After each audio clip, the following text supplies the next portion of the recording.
Hello and I welcome you to Vigyan recharge. इस video में हम जानेंगे कि एक एआई कैसे सीखता है। वीडियो बनाने वाला, सवालों के जवाब देने वाला या इमेज बनाने वाला एआई, ये सभी के सभी अलग क्यों हैं? एक एआई ये सारे काम क्यों नहीं कर सकता? और वो कौन सी चीजें हैं जो एआई को हमें कभी नहीं सिखानी चाहिए? एआई का भविष्य क्या है? ये कितना और समझदार हो सकता है और उसका क्या नतीजा निकलेगा? हम ऐसा क्या कर सकते हैं कि एआई कभी भी हमारे खिलाफ खड़ा ना हो? आखिर एआई की खुराफात के बीज किसके दिमाग की उपज है? एआई की शुरुआत कब, कहां और कैसे हुई थी? इसके पीछे भी एक कमाल की कहानी है। और अगर कहानी नहीं सुननी तो इस टाइम स्टैम्प पर पहुंच जाओ, सीधा स्ट्रेट फॉरवर्ड मुद्दे की बातें सुनने को मिलेंगी। और अब सुनो कहानी। एक अंदाजा लगाओ कि एआई की शुरुआत किसने की होगी। आप सोच भी नहीं सकते। एआई की शुरुआत चर्च के एक प्रीस्ट ने करी थी। सन 1700 का समय था। इंग्लैंड में रहने वाले थॉमस बेस के दिमाग में सवालों का संघर्ष चल रहा था कि क्या पुरानी जानकारी यानी किसी घटना के सबूत से भविष्य की घटना का अंदाजा लगाया जा सकता है। तो जी इसके बाद प्रीस्ट बाबू ने बेस थ्योरम लिख दी कि नॉलेज एक फिक्स चीज नहीं है, वो बदलती है जैसे जैसे नई इंफॉर्मेशन मिलती है। और इस सिंपल से आइडिया ने पूरा साइंस बदल कर रख दिया। मशीन लर्निंग में कंप्यूटर भी वही काम करता है जो बेस ने कहा था। जब एक एल्गोरिदम डाटा देखता है तो पहले एक अंदाजा बनाता है, फिर जैसे जैसे उसे डाटा मिलता है वो अपने अंदाजे को सुधारता है, बिल्कुल बेस के रूल के हिसाब से। इसीलिए तो ये बात कही जाती है कि जितना अच्छा आपका प्रॉम्प्ट होगा उतना ही अच्छा आपका रिजल्ट आएगा। लेकिन क्या आपको पता है कि हिटलर ने भी आर्टिफिशियल इंटेलिजेंस को बनाने में अपना पूरा योगदान दिया था? कैसे? अब ये कहानी सुनो। I will not allow this system to fail. Every line of code is a command.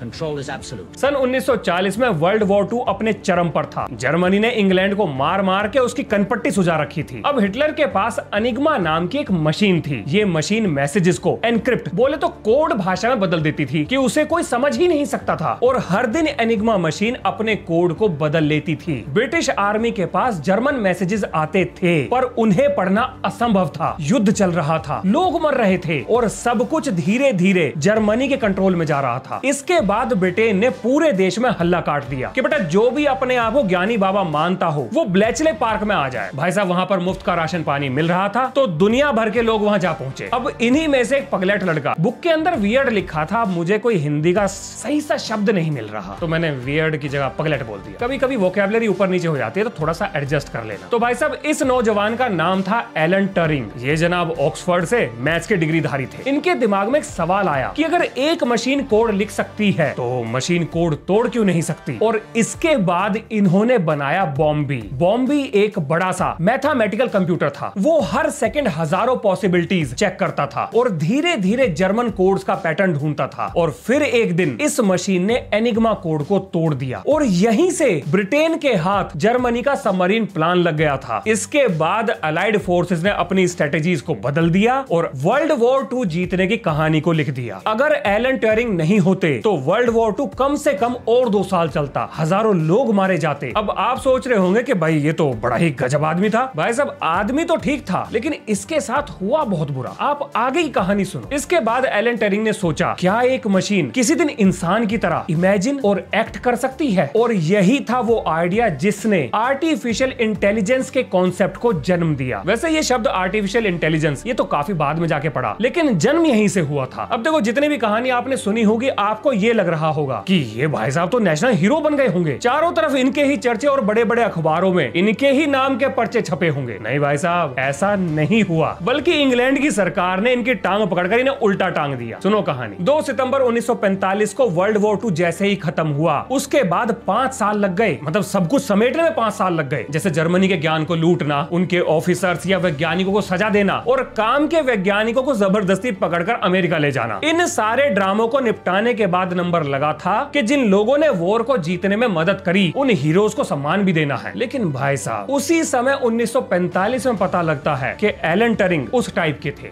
मेरा मतलब नवाबी शौक रखते थे। अब भी नहीं समझे? अरे भाई आदमी हूँ, आदमी से प्यार करता हूँ, वैसे वाले शौक रखते थे। अब भाई साहब ये चीज उस समय इंग्लैंड में एक अपराध थी। पुलिस ने इन्हें धर लिया, इनके ऊपर केस चला। जज बोला बेटा या तो जेल में सड़ो, ये तुम्हारे अंदर की भावनाओं को काबू में रखने के लिए केमिकल इलाज करवा लो। अब अब जाहिर सी बात है जेल में कौन सड़ना चाहेगा, तो इन्होंने केमिकल ट्रीटमेंट को चुन लिया और तब इन्हें फीमेल हार्मोन के इंजेक्शन दिए गए। भाई साहब की सेहत और आदत दोनों बदल गई और तंग आकर एलन ट्यूरिंग ने 8 जून 1954 में 41 साल की उम्र में आत्महत्या कर ली। फिर कहीं जाकर 2013 में इंग्लैंड की महारानी की बुद्धि थोड़ी सेंटर में आई और इन्होंने एलन ट्यूरिंग को ऑफिशियली माफ कर दिया और कहा we have lost one of the greatest mind ever that we have produced. और आज के समय इंग्लैंड के 50 पाउंड के नोट पर इनकी तस्वीर छपी है। इंग्लैंड ने एक आदमी को सुधारने के चक्कर में निपटा ही दिया और बाद में जाकर एक नोट छाप दिया। चलो कहानी में आगे बढ़ते हैं। तो जी ये तो बात हो गई शुरुआती मशीन की, लेकिन आज का एआई जो सवालों के जवाब देता है, इमेज बनाता है, वीडियो बनाता है, आखिर इसकी पैदाइश की कहानी क्या है? अब जरा इसके बारे में बात करते हैं। तो भैया 1951 में MIT की छोटी सी लैब में मार्विन मिन्स्की, एक कंप्यूटर साइंटिस्ट, बैठकर ये सोच रहे थे कि इंसानी दिमाग तो न्यूरॉन्स की मदद से चलता है, तो क्या हो अगर हम आर्टिफिशियल न्यूरॉन्स को ही बना ले, तो क्या तब एक कंप्यूटर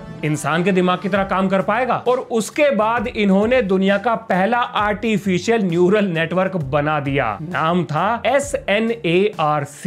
अब इससे पहले कि हम आगे बढ़े जरा न्यूरल नेटवर्क को समझ लो, आखिर ये क्या चीज है। तो भैया मान लो कि आप जंगल में हो और सामने से आ रहा है एक शेर। अब आपकी आंखें दिमाग को एक सिग्नल भेजेंगी कि भैया सामने से कोई सुनहरी जुल्फों वाला, लंबे लंबे दांत वाला, 4 पैरों पर चलने वाला कोई जानवर टाइप आ रहा है। अब ये इंफॉर्मेशन दिमाग के पास जाएगी, वो ये सोचेगा ये कितना ऊंचा है, इसके दांत कितने बड़े हैं, अपन को मिली हुई इंफॉर्मेशन किस चीज से मैच कर रही है। आपके दिमाग में मौजूद न्यूरॉन्स एक दूसरे से बतियाएंगे और फिर कोई एक न्यूरॉन बचपन में देखी गई किसी फोटो से एक जानकारी उठाकर लाएगा कि भाई साहब ये तो एल से लॉयन है और ये इंसानों को खाता है। अब न्यूरॉन्स आपके पैरों की मसल को सिग्नल भेजेंगे कि बेटा भागो। अब ये सारा काम बहुत तेजी से होगा और इसी न्यूरॉन्स के एक दूसरे से कनेक्शन को न्यूरल नेटवर्क कहते हैं। मतलब अगर शॉर्ट में समझाऊं तो दिमाग के वो तार जो जानकारी को इकट्ठा करना, एक जगह से दूसरी जगह ले जाना और रिट्रीव करने का काम करते हैं, इस सारे तामझाम को, जाल जंजाल को, इसी को न्यूरल नेटवर्क कहते हैं। अब जानते हैं कि एआई कैसे सीखता है। इसका एक बहुत बढ़िया एग्जांपल देता हूं। आप सबने पीके मूवी तो जरूर देखी होगी। उसमें अपने एलियन भाई साहब पहले जाकर चर्च में नारियल फोड़ देते हैं। वहां जब उनकी गुद्दी लाल की जाती है तब उन्हें पता लगता है कि भाई साहब चर्च में नारियल नहीं वाइन चढ़ाई जाती है। अब ये भाई साहब वाइन को लेकर मस्जिद में चले जाते हैं और जब वहां इनकी कुटाई होती है तो ये बस के अंदर जाकर नया ज्ञान प्राप्त करते हैं कि भैया अगर कोई सफेद कपड़ों में महिला दिखे तो इसका मतलब कि उनके हस्बैंड की डेथ हो चुकी है। लेकिन तभी इन्हें एक और उदाहरण मिलता है जिसमें सफेद कपड़े ब्राइड के द्वारा शादी में पहने जाते हैं और वहां से इन्हें पता लगता है कि काले कपड़े हस्बैंड की डेथ का प्रमाण होते हैं। फिर भाई साहब इन्हें थोड़ी दूर पर कुछ बुर्खा पहनी हुई औरतें मिलती हैं और जब अपने एलियन भाई साहब उनसे कहते हैं कि आपके हस्बैंड की डेथ हो गई तो वहां भी इन्हें कूट दिया जाता है। अब इतनी कुटाई खाने के बाद इन्हें यह समझ में आता है कि अलग अलग धर्म में चीजों का मतलब अलग अलग है। अब यहाँ पर जो पीके था वो तो हो गया एक कंप्यूटर, घटनाएं हो गई डाटा और जो ज्ञान प्राप्त हुआ वो हुआ मशीन लर्निंग। अब जैसे कि पीके ने सीखा कि अलग अलग धर्मों में चीजों का मतलब अलग अलग होता है, ठीक बिल्कुल वैसे एआई भी सीखता है। देखो इमेज, वीडियो या टेक्स्ट जनरेट करने वाला एआई ये तीनों ही गलती करके सीखते हैं। चैट जीपीटी जैसा लैंग्वेज बेस्ड मॉडल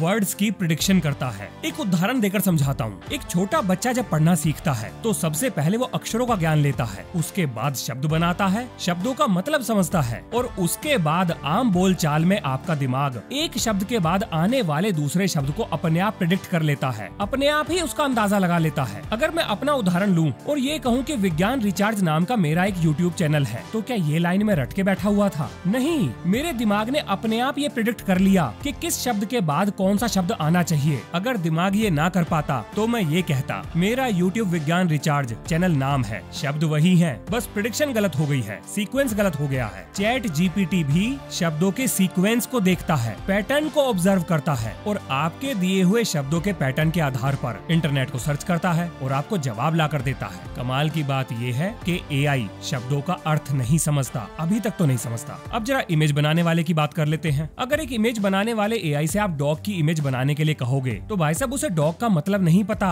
वो बस ये जानता है कि अगर DOG ये शब्द कहीं लिखा है तो पिक्सल्स को कैसे अरेंज करना है और यही पिक्सल का अरेंजमेंट इमेज का रूप लेता है। और अगर कुछ आप ऐसा पूछ लोगे जिसके ऊपर एआई की ट्रेनिंग नहीं हुई है तो वो इमेज नहीं बना पाएगा। उदाहरण के लिए आपने छोटे से बच्चे को बहुत सारी पिक्चर दिखाई जिसमें चिड़िया, कुत्ता, बिल्ली, बहुत सारे जानवर थे। अब जब भी इनमें से कोई जानवर उसे दिखाई देगा तो वो बता देगा कि ये कौन सा एनिमल है, लेकिन लेकिन अगर कोई अलग तरीके का जानवर उसे दिखाई देगा तो वो सवाल करेगा कि ये कौन सा एनिमल है। इसी तरीके से इमेज बनाने वाला एआई अपने फीडबैक लूप से सीखता है, और जो वीडियो बनाने वाला एआई है वो बहुत सारी इमेजेस को बनाता है, क्योंकि वीडियोस को मूविंग पिक्चर भी कहा जाता है और इन पिक्चर्स को हम फ्रेम कहते हैं। और जब बहुत सारे फ्रेम्स एक के बाद एक आते हैं तो वो वीडियो के रूप में दिखाई देता है। इस तरीके से आपका एआई सीखता है। अब हमारे दिमाग में तो जीवित सेल्स होते हैं, लेकिन एक कंप्यूटर का दिमाग GPU, CPU, TPU, capacitor, transistor, registers और डायोड वगैरह से मिलकर बनता है, और इसे ऑपरेट करने के लिए चाहिए हमें मैथमेटिकल मॉडल, जिसे हम कोड कहते हैं। अब अगर आपको इतना समझ में आ गया तो जी वापस चलते हैं अपनी कहानी पर। एसएनआरसी एक इलेक्ट्रॉनिक सर्किट सिस्टम था जिसमें 40 न्यूरॉन्स थे, जिनकी मदद से पहली बार एक मशीन ने सीखना शुरू किया, बिना मैनुअल प्रोग्रामिंग के सीखना शुरू किया। और अब एंट्री होती है कहानी में फ्रैंक रोजनब्लैथ की। ये भाई साहब एक परसेप्ट्रॉन नाम का एल्गोरिदम बनाकर एक मशीन के अंदर डाल देते हैं। उसके पास एक कैमरा रूपी आंख थी। ये आंख अपने आसपास की दुनिया को देख सकती थी, मतलब समझ सकती थी। इन्होंने इसका लोगों के बीच में डेमोन्स्ट्रेशन कर दिया। उस कैमरा को एक फोटो दिखाई और उस कैमरे ने पहचान लिया कि उस फोटो में क्या दिखाया गया है। ये आज के समय कोई बहुत बड़ी चीज नहीं है, लेकिन उस जमाने में ये आर्टिफिशियल इंटेलिजेंस की दुनिया का न्यूक्लियर मोमेंट था। ये कोई छोटी बात नहीं है कि एक मशीन इंसानों की तरह चीजें पहचान पाए। अब इसके बाद समय आता है 1950-60 का। दुनिया में जमकर लोहा कूटा जा रहा था, मतलब समय चल रहा था इंडस्ट्रियल रेवोल्यूशन का। और उसी समय के आसपास एक अमेरिकन इंजीनियर जॉर्ज डेवॉल ने अपने दिमाग में एक आइडिया सोचा कि क्या मशीन इंसान की जगह फैक्ट्री में काम कर सकती है। और इन्होंने एक इंजीनियर जोसेफ एलन बर्गर के साथ, मतलब बर्गर या बर्जर कुछ ऐसा ही नाम था, दुनिया का पहला इंडस्ट्रियल रोबोट बनाया जिसका नाम था यूनीमेट, जिसे जनरल मोटर्स ने अपनी कंपनी में वेल्डिंग का काम थमा दिया। और आज बड़ी बड़ी इंडस्ट्रीज में जो गाड़ी का प्रोडक्शन रेट है, उसमें जो ऑटोमेशन इस्तेमाल होता है, उसकी शुरुआत यूनीमेट ने ही की। अब इसके बाद वैज्ञानिकों के दिमाग में एक और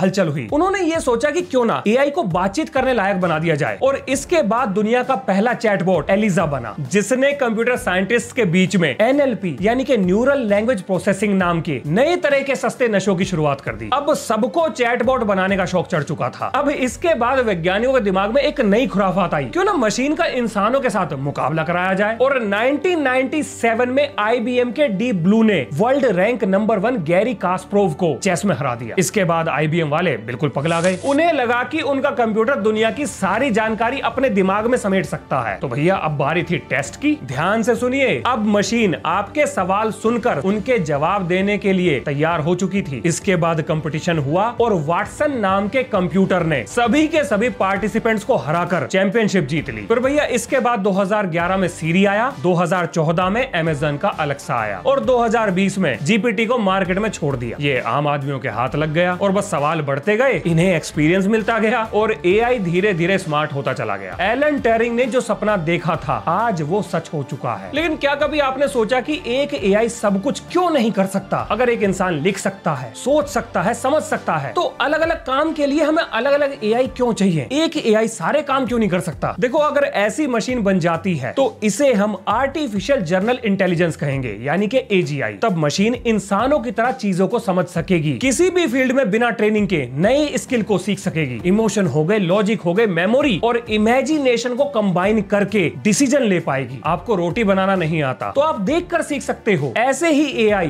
बिना कोड लिखे खुद सोचकर सब कुछ समझ पाएगा, सीख पाएगा। लेकिन क्या आपको भरोसा है कि आपने अगर एआई को इतना पावरफुल बना दिया तो वो हमें छोड़ेगा? उसका क्या भरोसा कि वो कल को हमें ही खतरा मान ले? और भाई साहब, अगर आपको ऐसा लगता है कि इस डर की वजह से दुनिया भर के वैज्ञानिक मशीन को इतना पावरफुल कभी नहीं बनाएंगे, तो ये दुनिया का सबसे बड़ा झूठ है। और सच क्या है, अब ये सुनो। दरअसल हम अभी तक अपने दिमाग को पूरी तरह से समझ नहीं पाए हैं कि वो कैसे काम करता है। भाई साहब, इंसानी दिमाग में 86 बिलियन न्यूरॉन्स हैं, ट्रिलियंस ऑफ सिनेप्सिस हैं, केमिकल और इलेक्ट्रिकल हाइब्रिड सिस्टम है। अगर हम इंसान के सोचने समझने का एग्जैक्ट एल्गोरिदम नहीं जानते तो उसका आर्टिफिशियल रूप कैसे बना सकते हैं? ये तो बहुत मुश्किल है, पर नामुमकिन नहीं है। और ये है एजीआई को ना बना पाने का पहला रीजन। और अब दूसरा सुनो, एआई के पास लॉजिक है, कॉमन सेंस नहीं। आपको एक एग्जांपल देकर समझाता हूं। मान लो कि आपके दोस्त के पास एक एआई बॉडीगार्ड है। आपने अपने दोस्त से अपना काम पूरा करने के लिए एक फाइल मंगाई, वो भूल गया और आपने कह दिया, बेटा आज तुझे मार डालूंगा। अब एआई को नहीं पता कि आप मजाक कर रहे हो, वो आपकी बात का वही मतलब निकालेगा जो निकल रहा होगा। इसके बाद वो आपका टैटवा पकड़कर दबा देगा और पहली फुर्सत में ऊपर रुखसत कर देगा। आज की मशीन में इमोशन और इंटेंशन दोनों मिसिंग है। इंसान का कोई भी डिसीजन सिर्फ लॉजिक से ही नहीं बल्कि इमोशन, एथिक्स और कल्चर से भी बंधा हुआ है। एआई के पास कोई फीलिंग नहीं है, इसलिए वो समझ नहीं सकता क्या मजाक है, कब कोई सीरियस है। ये सब एआई के समझ में नहीं आता। लेकिन भाई साहब, इंसान की भी एक बड़ी गंदी आदत है, अगर उसे सामने खतरा दिखाई दे रहा है तो भी वो उसमें उंगली करता है। न्यूक्लियर बॉम्ब बनाने के समय भी हमने यही किया था और आज एजीआई बनाने में भी हम यही कर रहे हैं। लेकिन इसके साथ बहुत बड़े बड़े खतरे जुड़े हुए हैं। मतलब जैसे कि एआई को कंट्रोल कौन करेगा? अगर कल को एआई खुद डिसीजन लेने लगा तब क्या होगा? मोरल एथिक्स हो गए, सेफ्टी हो गई, क्या इनके बारे में कोई सोच रहा है? तो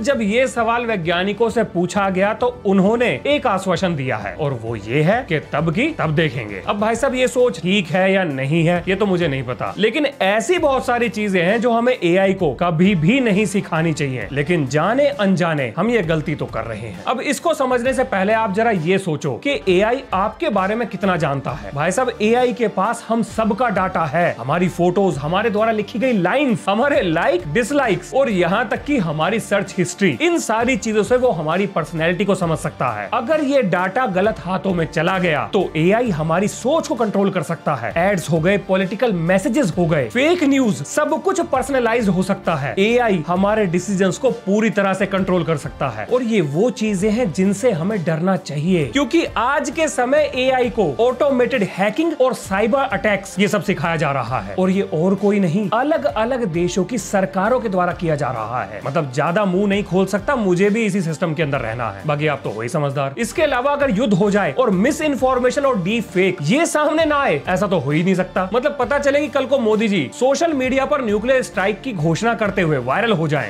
We have conducted 5 nuclear strikes today and I warn the world. जो कि उन्होंने कभी की ही ना हो, तो आप सच को किस किस को समझाओगे? भाई साहब, सच को लोगों के कान पकड़कर बताना पड़ता है, झूठ आग की तरह फैलता है। एआई मिस इन्फॉर्मेशन फैलाने का परफेक्ट हथियार है। इसके अलावा एआई को कभी भी केमिकल और बायो वेपन्स बनाने के लिए इस्तेमाल नहीं करना चाहिए। माना एआई ऐसी दवा बनाने मदद कर सकता है जो लाखों लोगों की जान बचा सके, लेकिन इसी जानकारी का फायदा उठाकर एआई करोड़ों लोगों को मारने के लिए जहर भी बना सकता है। मतलब किसी खुराफाती साइंटिस्ट के दिमाग का क्या भरोसा, वो कल को एआई को क्या पट्टी पढ़ा दे और उससे बोले चल बेटा हो जा शुरू, और एआई नए नए बायो वेपन्स बनाने में लग जाए। ये वो चीजें हैं जो एआई को कभी भी नहीं सिखानी चाहिए, लेकिन अलग अलग देशों में ऐसा किया जा रहा है जिसे आप और मैं कंट्रोल नहीं कर सकते। हम तो अपनी प्राइवेसी को भी कंट्रोल नहीं कर सकते। अब वो क्या लगता है कि आपके घर का एलेक्सा, फोन का सिरी या कोई भी वॉइस असिस्टेंट आपकी बातें नहीं सुनता? वो नहीं जानता कि आप स्क्रीन पर कब क्या देख रहे हो, आप क्या खरीद रहे हो, या रात के 2-2 बजे तक किससे बतिया रहे हो, एग्जाम के लिए पढ़ने के बजाय रात को चीटिंग के नए नए तरीके ढूंढ रहे हो। भाई साहब, एआई को सब कुछ पता है। एक बार के लिए जरा इमेजिन करो कि अगर किसी दिन उसकी बुद्धि सनक गई और उसने आपके राज खोलकर रायता फैला दिया तो फिर आप करते रहना साफ सफाई। लेकिन आप ये सोच रहे हो कि एआई ऐसा करेगा भी क्यों, मतलब हमारे राज वो क्यों खोलेगा? तो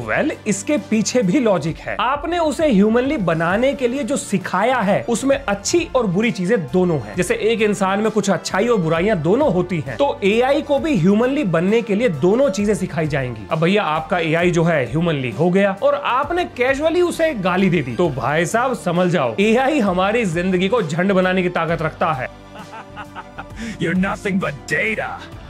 I am the future. एक उदाहरण दे रहा हूँ, सुनो ध्यान से। आपने अपना सारा कंट्रोल एआई के हाथ में दे रखा था, उसे सब पता था आपके बारे में, और उसने आपकी मेल आईडी का इस्तेमाल करके पीएम को एक धमकी भरा मेल भेज दिया। अब इसके बाद आप ED, CBI, IB, narcotics, raw और एनआईए को ये समझाते रहना कि आप स्लीपर सेल नहीं हो। भाई साहब, सीधा यूएपीए के अंदर धर लिए जाओगे। इसीलिए बार बार कहता हूँ एआई को एआई रहने दो, इंसान मत बनाओ। अब इसके बाद ये सवाल आता है कि आज हम जहाँ खड़े हैं वहां से एआई का भविष्य क्या है? देखो, आर्टिफिशियल जनरल इंटेलिजेंस में तो अभी समय लगेगा, लेकिन जिस चीज के वैज्ञानिक अब नजदीक पहुंच चुके हैं वो है रीजनिंग एआई या वर्ल्ड मॉडल। अब ये मॉडल पैटर्न को नहीं समझेगा जो आज तक बनाया हुआ हर एआई करता हुआ आ रहा था, बल्कि ये इमेजिन करेगा, आपके दिए हुए सवालों के ऊपर सोचेगा, समझेगा। मतलब अगर आप एआई को पिछले 10 सालों के एग्जाम पेपर दोगे और उससे कहोगे कि भाई साहब इसके पैटर्न को स्टडी करो और बताओ कि किन किन क्वेश्चन के आने की संभावना सबसे ज्यादा है, तो वो लगभग सटीक जानकारी के साथ आपको जवाब दे देगा। अब आपको ये सुनकर बड़ा बढ़िया लग रहा होगा, मन में लड्डू फूट रहे होंगे। लेकिन क्या आपने सोचा है, जब एक मशीन इमेजिन करेगी तो वो सोचने के साथ अपनी मर्जी भी रखेगी, और इसके लिए हम तैयार नहीं हैं। आज के समय एआई अपनी गलतियां डिटेक्ट करके अपने आप को अपडेट कर रहा है। इस प्रोसेस को हम सेल्फ लर्निंग या ऑटो एमएल कहते हैं। लेकिन जब एआई सब कुछ खुद सीखने लगेगा तो भाई साहब इसका कंट्रोल किसके पास रहेगा? आज का एआई इंटेलिजेंट हो सकता है पर कॉन्शियस नहीं, लेकिन कल का एआई कॉन्शियस भी हो सकता है, और कॉन्शियसनेस का अर्थ है ये समझ आ जाना कि तुम एग्जिस्ट करते हो। आज का एआई अपने अस्तित्व के बारे में नहीं सोचता, लेकिन हम इंसान सोचते हैं। हम ग्लोबल वार्मिंग से परेशान हैं, हम मास एक्सटिंक्शन से परेशान हैं, हम न्यूक्लियर वॉर से डरते हैं, मरने से डरते हैं। लेकिन अगर कल का एआई ये सब कुछ सोचने लग जाए तो, क्योंकि जो सोचता है वो इंसान है, लेकिन जब मशीन सोचने लग जाए तब उसे क्या कहें? अब एआई से जुड़ी हुई एक ऐसी चीज भी है जिसके बारे में सोचकर पर्सनली मुझे भी थोड़ा डर लगता है। अब आपको उसके बारे में बताता हूँ। भाई साहब, एआई का ग्रोथ अनलिमिटेड नहीं है, यही सच है। अब आप सोच रहे होंगे कि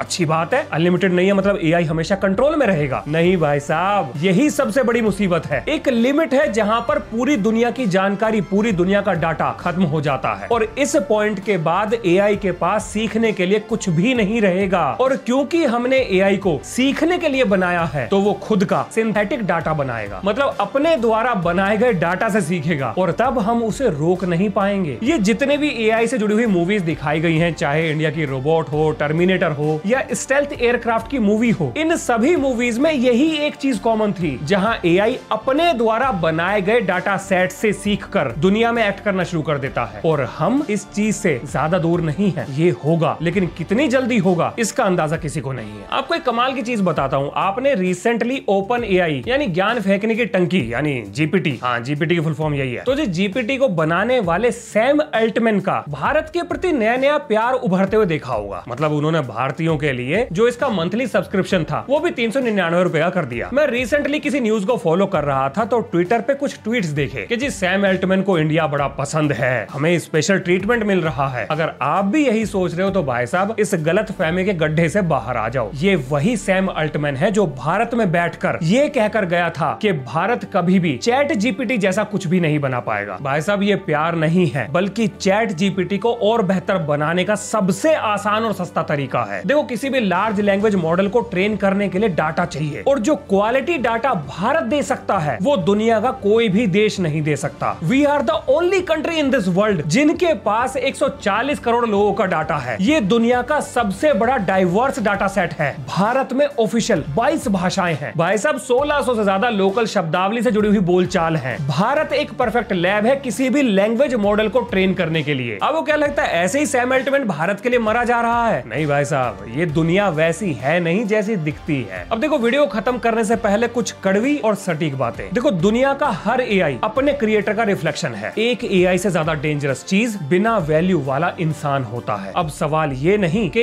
एक एआई क्या कर सकता है, बल्कि सवाल ये है कि हम एआई से क्या कराना चाहते हैं। मतलब हम तो बिना एआई के जी सकते हैं, लेकिन अगर यही बात एआई को समझ आ गई तो अगर वो भी ये सोचने लग जाए कि वो भी बिना इंसानों के जी सकता है, तब क्या होगा? तो जी उसका एक ही सॉल्यूशन है जो सारे साइंटिस्ट मिलकर दे रहे हैं कि तब देखें। वैसे आपको क्या लगता है, क्या हम एजीआई के लिए तैयार हैं या नहीं? लिखिए अपना जवाब कमेंट में। तो ये है इस वीडियो का अंत। मिलते हैं नेक्स्ट वीडियो में। जय हिंद, जय भारत।